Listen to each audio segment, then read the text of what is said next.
For the last couple of days, I was contemplating on this verse, and this is a very overused verse, and a lot of people just quote this verse.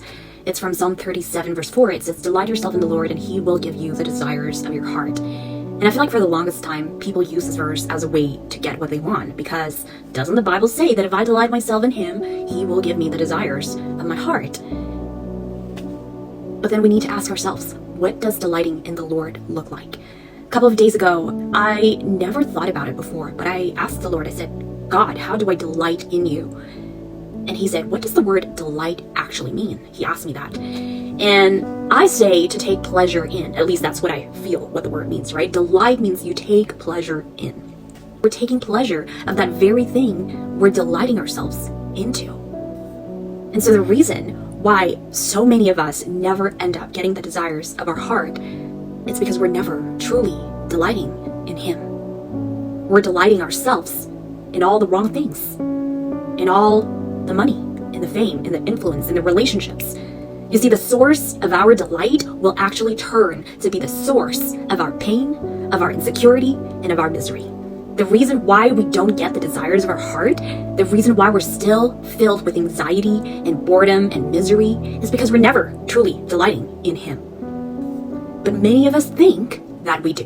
How so? Well, maybe you consider yourself that you've been living as a good Christian. I go to church, I read the Bible, I even go to Bible study, I serve at church. Isn't that me delighting in Him, and therefore He should give me the desires of my heart?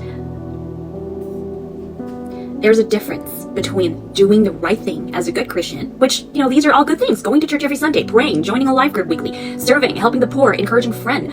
All those things are great, and I would encourage you to keep on doing it. We're doing the right thing when we do that, but it's not the same. It's not the same as delighting in the Lord. Because we have to ask ourselves, are we actually doing these things simply because we have to, or because we want something back from Him, or are we actually taking delight in Him? The Lord highlights these three words in the verse. Delight yourself, capitalized, in the Lord. Delight yourself where? In the Lord, and He will give you the desires of your heart.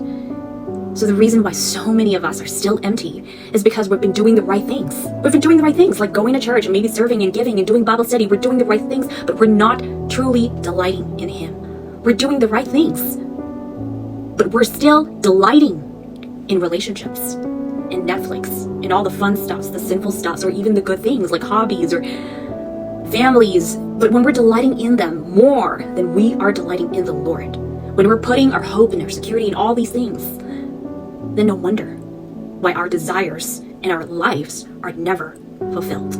No wonder why we're still